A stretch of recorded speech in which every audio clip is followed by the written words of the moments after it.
questões de radiação eletromagnética. Um ABCD com teoria, uma de continha. Desculpa. Somatório teoria, um ABCD com continha. Física C, capacitores. Somatório teoria, ABCDE de continha. Transformadores, adivinha? Na verdade, até diria que o ABCD é a teoria e o somatório tem um pouquinho de cada, mas é mais teórico também, certo? É isso aí. E estudando por isso aqui, não vai ter surpresa na bimestral 4, beleza? E vamos ao super! Primeira coisa, estamos trabalhando agora com termologia. Dentro da... Pois não. Claro, querida. Dentro da termologia, existem outros tópicos. Termometria é um deles. Termologia geral, estuda toda a parte térmica. E aí tem termologia, termometria, que nós vamos começar hoje. Que é o estudo de como se mede temperatura.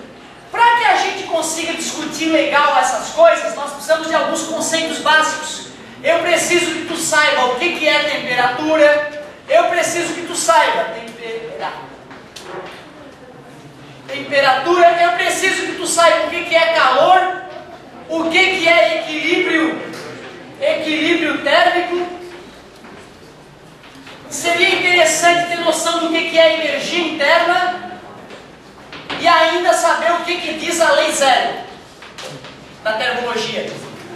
Temperatura mede o grau de agitação das moléculas de um corpo. Quanto maior a temperatura de um corpo, mais as moléculas estão agitadas. Chega uma hora que fica tão agitada essa fatia da molécula que ela começa a cuspir luz. É quando o ferro do fogão fica rubro, tão quente que fica que começa a emitir luz vermelha. Antes ele já estava emitindo um tipo de luz que eu não enxergava, infravermelho. Se fosse possível aumentar a temperatura ainda mais, ele passaria a vibrar, a emitir alaranjado, esquenta mais ainda e não derrete o ferro. Amarelo, esquenta mais. A última cor que ele emitiria? Violeta, e aí depois passaria a emitir ultravioleta. Só que aí o ferro já está no estado gasoso, né? Aí tem que ser uma estrela, por exemplo, para a gente poder ver esse material emitindo tamanha radiação. Mas quanto maior a temperatura do objeto, mais radiação ele emite de maior frequência. Porque os átomos estão vibrando mais rapidinho, né?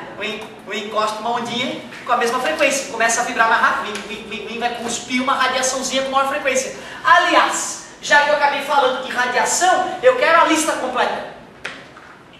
Ondas de rádio, micro-ondas, infravermelho, luz, ultravioleta, raio-x, raios gama. Já listamos. Se eu esquecer alguma delas no vestibular, vou ficar puto, já aviso. Porque desde o primeiro dia de aula eu estou falando dessas 7 radiações.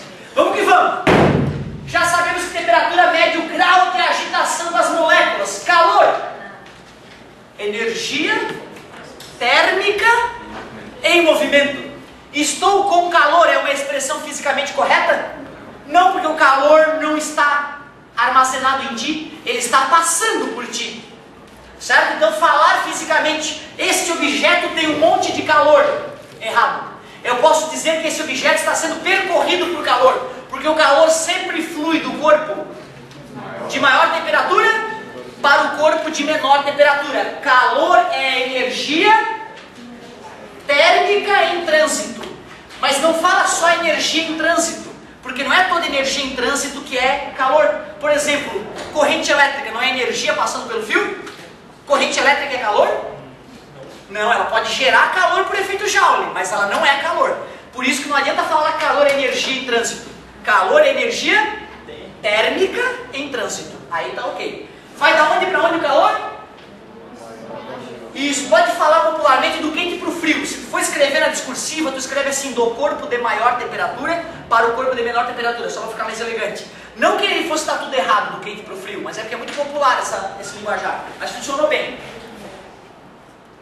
Quais são as 3 maneiras pela qual o calor pode fluir? Condução, principalmente nos sólidos, o calor é transmitido de átomo para átomo. Convecção somente nos fluidos, ou seja, gases e líquidos. O maior exemplo de convecção que existe? O vento. O vento é a própria convecção. Chega às vezes a ser tão poderosa a convecção do vento que dá tufão. 300, 400, 500 km por hora de vento. Olha que convecção poderosa, né? O ar quente sobe, lembra do balão de ar quente e o ar frio? Às vezes isso é tão violento de um lugar para o outro que gera, né, fenômenos atmosféricos bizarros. Se bem que esses fenômenos atmosféricos na atmosfera do nosso planeta são lights comparados com outros planetas que têm tempestades, né, muito mais intensas que a nossa. Beleza. Então, ataque. Condução, sólido. Convecção, fluidos, porque tem que se mexer. Radiação ou irradiação, que são todas aquelas radiações que nós citamos, mas quem transmite calor de verdade? Infravermelho, que recebe até o nome de ondas de calor. Não é isso? Show de bola. Vai ter aulinha sobre calor, tá, galera? Daqui a pouco a gente fala sobre isso. Foi só para começar. O que é estar em equilíbrio térmico? Estar na mesma temperatura. O que eu posso falar, por exemplo, dessas carteiras todas que estão aqui, ó? Elas devem estar em... Claro! Absoluto, o fulano estava sentado nela e está quentinha ainda. Então não está em equilíbrio térmico.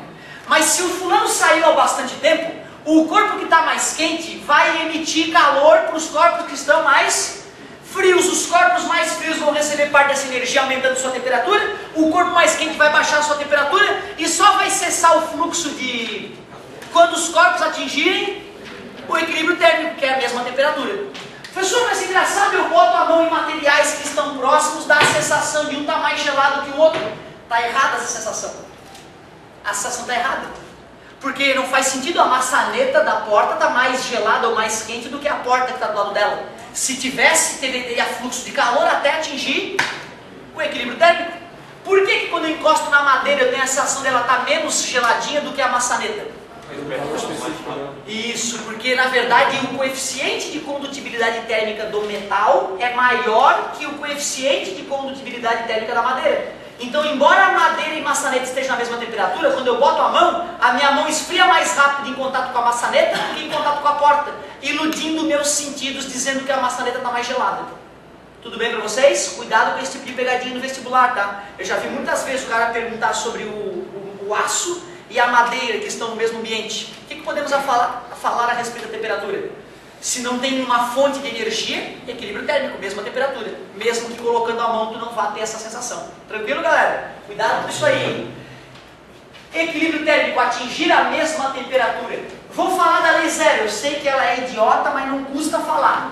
Corpo A, corpo B, corpo C. Medir a temperatura do A e do B. Percebi que eles estão em equilíbrio térmico.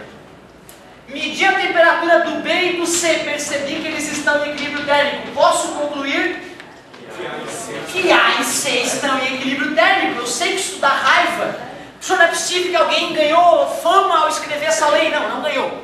É que a ciência, na verdade, ela é toda organizadinha. Sempre que nós formos fazer um raciocínio, mesmo que óbvio, é importante que esse raciocínio esteja documentado e seja entendido pelas pessoas que dominam aquela matéria como verdadeiro. Então, mesmo as coisas mais idiotas como essas são chamadas de lei ou de princípios. E essa é chamada de lei zero da termologia.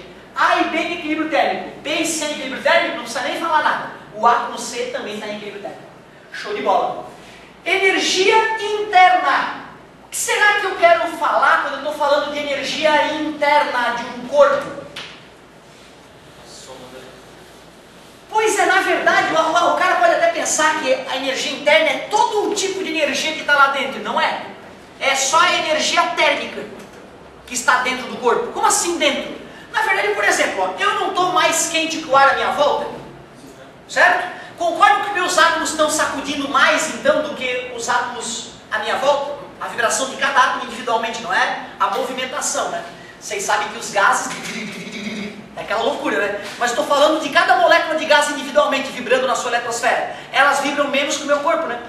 Todos devem perceber que a temperatura está bem fresquinha aqui, né? Seus 20 graus, mais ou menos, um pouquinho mais talvez. Enquanto a temperatura da nossa pele é aproximadamente 36, se for bem a superfície da pele, 35, né? Sem problema nenhum. Bom, eu posso afirmar que se eu pegar uma certa quantidade de átomos do meu corpo e uma mesma quantidade de átomos do ar, que átomos vão ter mais energia térmica? O do meu corpo, porque está mais aquecido, vibra mais. Cuidado, galera, além dessa energia térmica, tem a energia nuclear dos meus átomos. E não está inclusa na energia interna. Tá beleza? Então quando eu falo a energia interna de um corpo, eu estou me referindo à energia térmica armazenada na temperatura do corpo. Não é calor mais uma vez, hein? Porque calor está fluindo. Mas cuidado, às vezes o cara pensa que energia interna é tudo que está dentro do cara. Não. Se for energia nuclear, a gente não chamaria de energia interna. É só a energia térmica. Ou seja, esquentei um copo d'água. O que aconteceu com a sua energia interna? Aumentou. Esfriei uma massa gasosa. O que aconteceu com a energia interna da massa gasosa? Diminuiu. Porque eu esfriei. Tudo bem? Então é isso. É só saber que a energia interna, por enquanto, está relacionado com a energia térmica contida na temperatura do corpo. E agora que nós vimos esse 1, 2, 3, 4, 5 detalhezinhos sobre termologia, vamos falar de termometria. Claro que eu poderia explicar um pouquinho, né, que o Fahrenheit, quando criou a escala de temperatura dele, ele disse, meu corpo tem 100, meu corpo mede 100. Pegou um balde com água, gelo e sal e disse 0, e criou a escala Fahrenheit. Então o cara chutou que o corpo dele valia 100, ele gostava do número 100, chamou meu corpo, temperatura 100. Pegou o balde, botou água, ó, a mulher traz um sal. Pega lá uma pá de neve na rua, botou mistura, é 0. E a partir daí ele criou a escala Fahrenheit. Foi assim. O Celsius, ele teve uma ideia um pouco melhor. Qual foi a ideia para criar a escala Celsius, tu lembra? Chamar né, gelo fundindo, água congelando, chamar de 0. E água fervendo na superfície, né, na altura do mar, 100. Por que chamar água congelante de 0 e água fervente de 100 é mais legal que chamar o corpo do cara de 100 e um balde com água, gelo e sal de 0?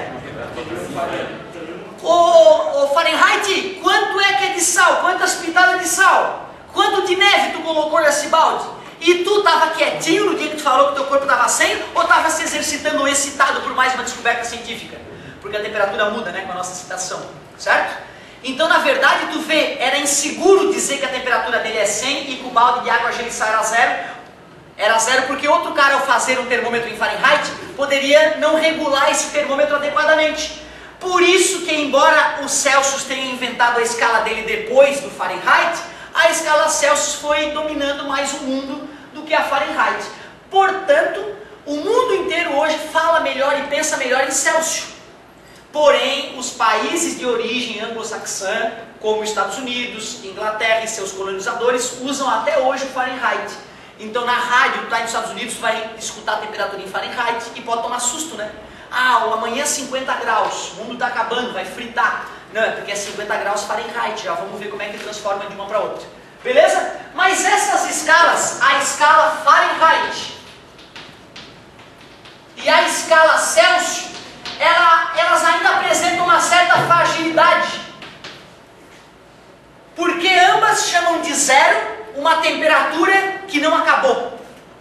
E se nós quisermos representar alguma grandeza que foi extinta, o 0 é bom. Então, às vezes, pode dar a sensação para o leigo que 0 Celsius acabou a temperatura.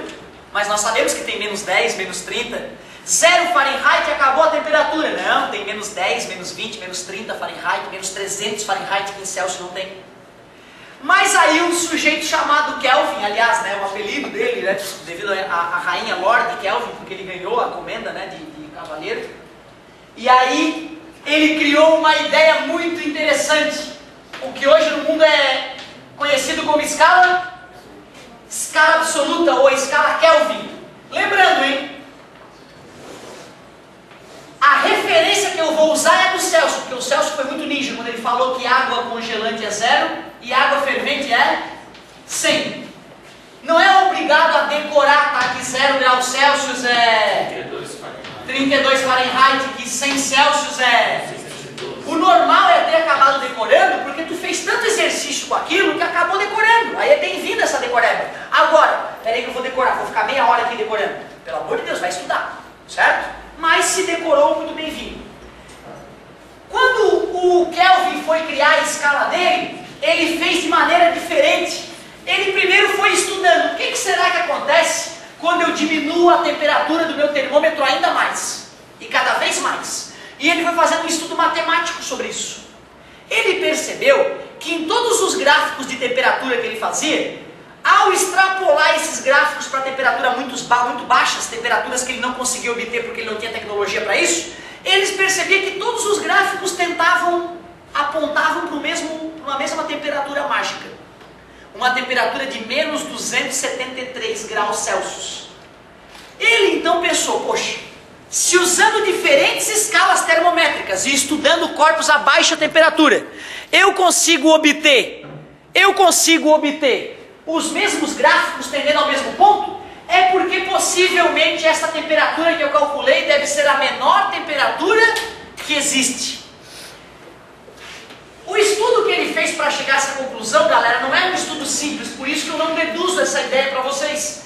Mas ele percebeu então que já que a menor temperatura que existe é menos 273 graus Celsius, ele pensou, eu vou chamar essa temperatura de zero, porque aí é zero de verdade, porque aí a temperatura acabou. No início a comunidade científica não aceitou. Ô Kelvin, não viaja, cara, é só tirar calor do objeto que a temperatura baixa. Mas ele falou, nada nessa vida pode baixar para sempre. Se baixou é porque diminuiu, e vai diminuir tanto uma hora que vai acabar. Hoje nós sabemos que o Kelvin estava certo, embora a comunidade científica na época não aceitou muito a ideia dele. Vamos avançar aqui, só deixa eu liberar um espacinho.